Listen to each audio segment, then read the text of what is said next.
You know that feeling, don't you? That persistent, nagging sense that you're pouring everything you have, your time, your energy, maybe even money, Yeah. into something that just isn't giving back. Yeah, like shouting into a void. Exactly. Mm. Or, pushing a door that clearly says pull.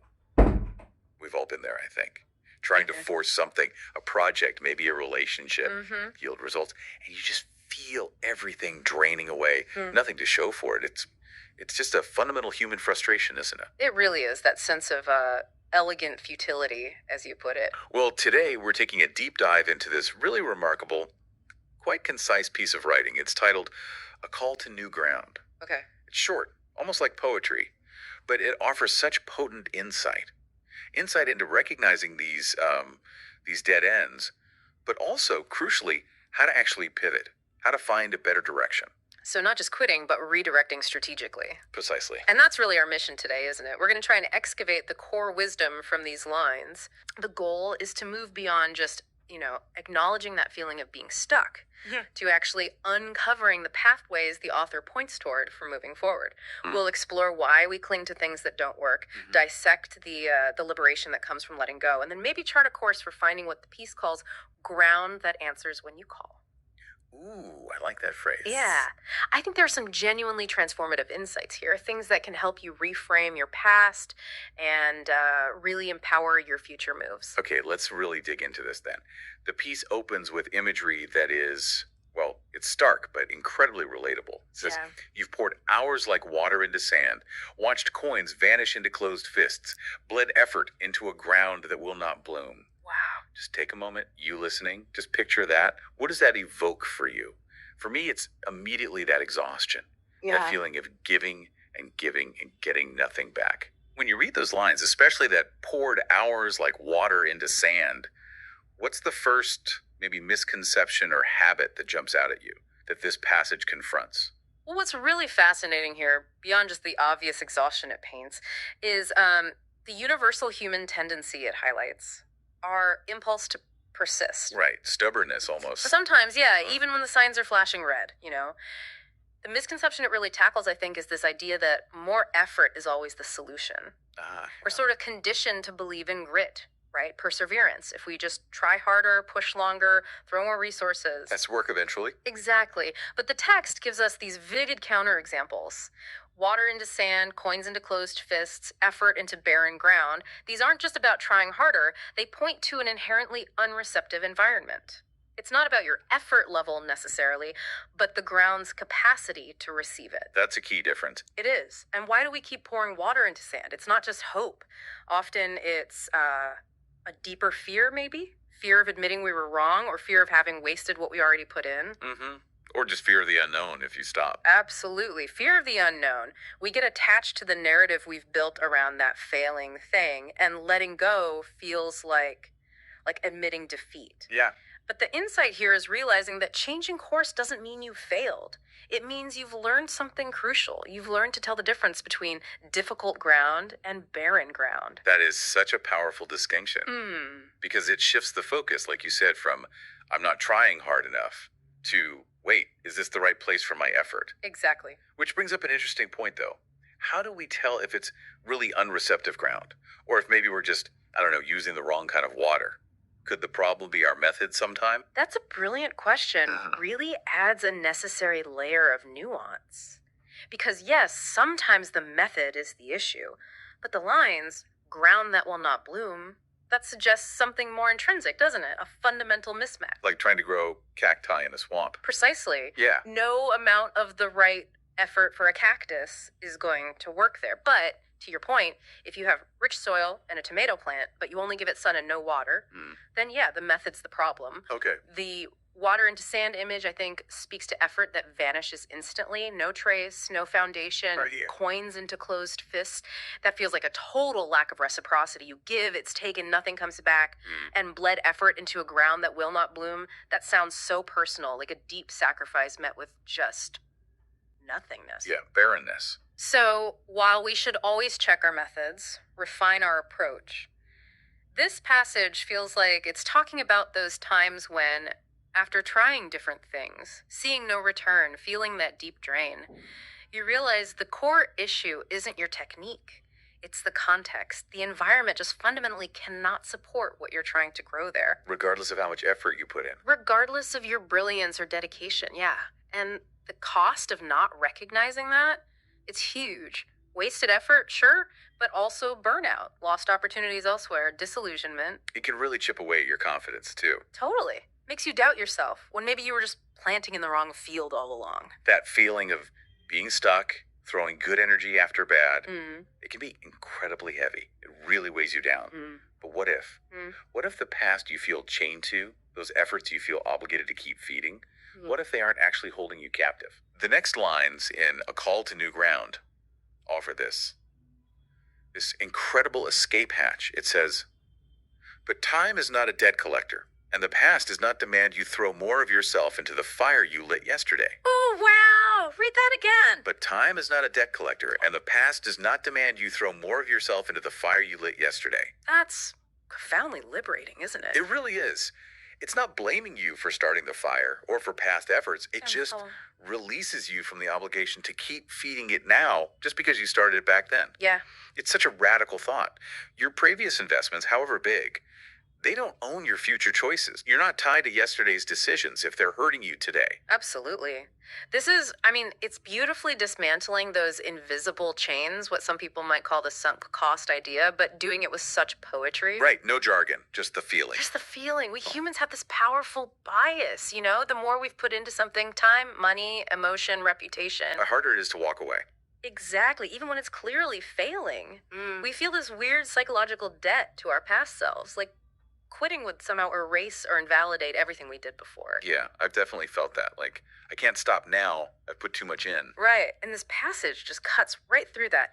It offers this profound permission slip to just disengage, to say, okay, that fire I lit yesterday, maybe it's not serving me today. That career, that project, that relationship, maybe its time is up.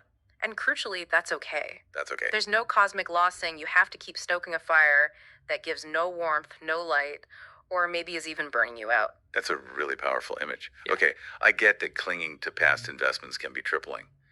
But isn't there also a fine line sometimes between that stubbornness we talked about and genuine, necessary perseverance? Ah, yes. How does this wisdom help us tell the difference? Because giving up still has that negative ring to it for many people. That's a critical distinction, absolutely critical. And it goes right to the heart of discernment, I think.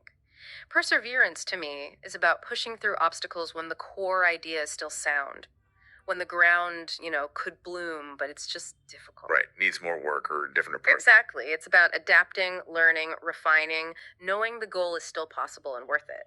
Obstinacy, though. Yeah.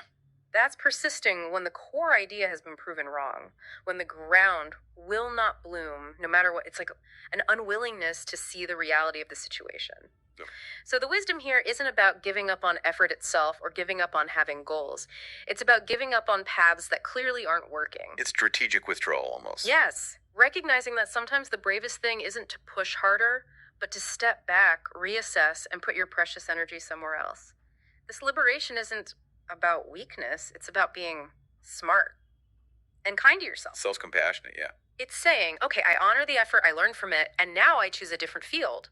That fire you lit yesterday, maybe it taught you exactly what not to do next time. So the energy wasn't truly wasted. It was research. You could see it that way. It's repurposed knowledge. Yeah. And realizing that frees you, your history informs you, but it doesn't have to dictate your next step. Okay, so once we've really absorbed that we're not bound by yesterday, time isn't chasing us for payment, the next question is obvious. What now? Where do we go? And the piece doesn't leave us hanging there. It gives a very clear, very direct call to action. It urges us. Turn away. Let the ashes be ashes. Walk toward ground that answers when you call. Turn away. That's so decisive. No ambiguity. And let the ashes be ashes. Wow, that feels final.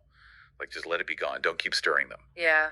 Acceptance. It's not just stopping the old thing, but actively, intentionally seeking something new, something responsive. What does that really mean, do you think, to find ground that answers when you call? Sounds a bit magical. It does sound a bit magical, but I agree with you. I suspect it's far more practical. But first, let's acknowledge the courage it takes to turn away. True. Turning from the familiar, even if it's unproductive or painful, is hard.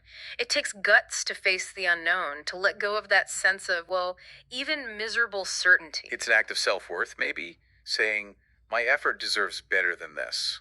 Beautifully put, exactly. It's Yeah. accepting that even if you did everything right, the situation itself might have been wrong for you.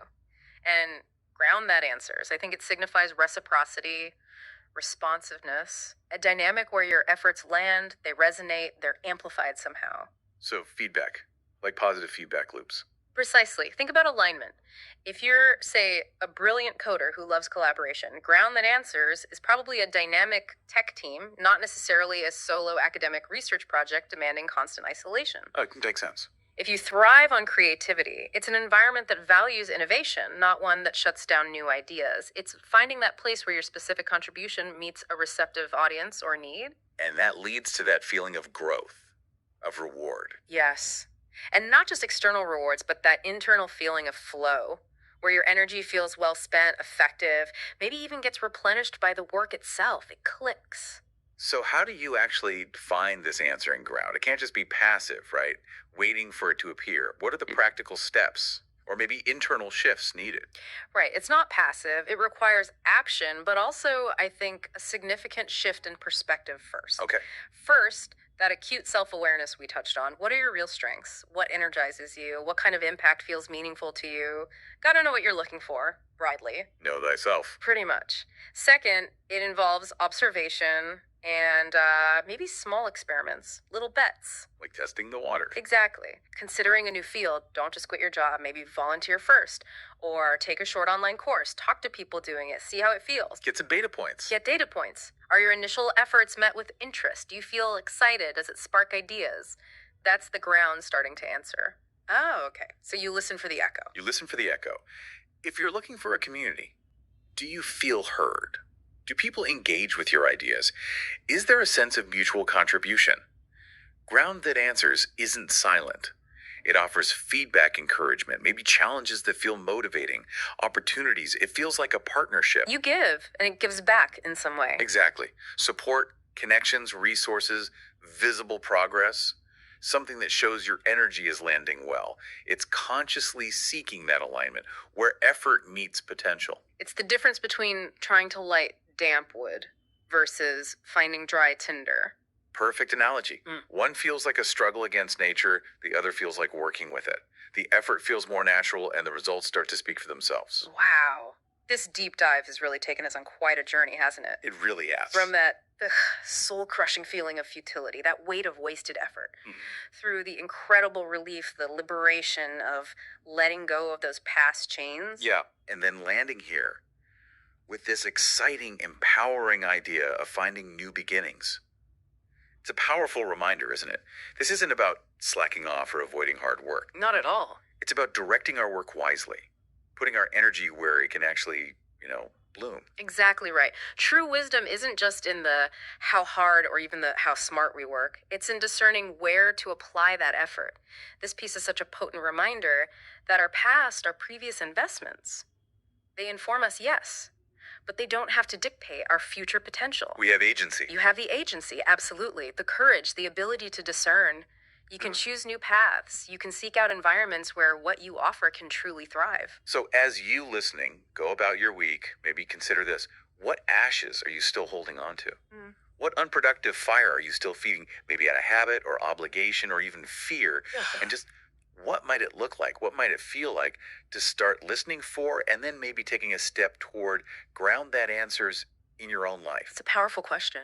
Remember that power to turn away, to let the ashes be ashes, and to seek out those new fertile paths. It's always within your grasp.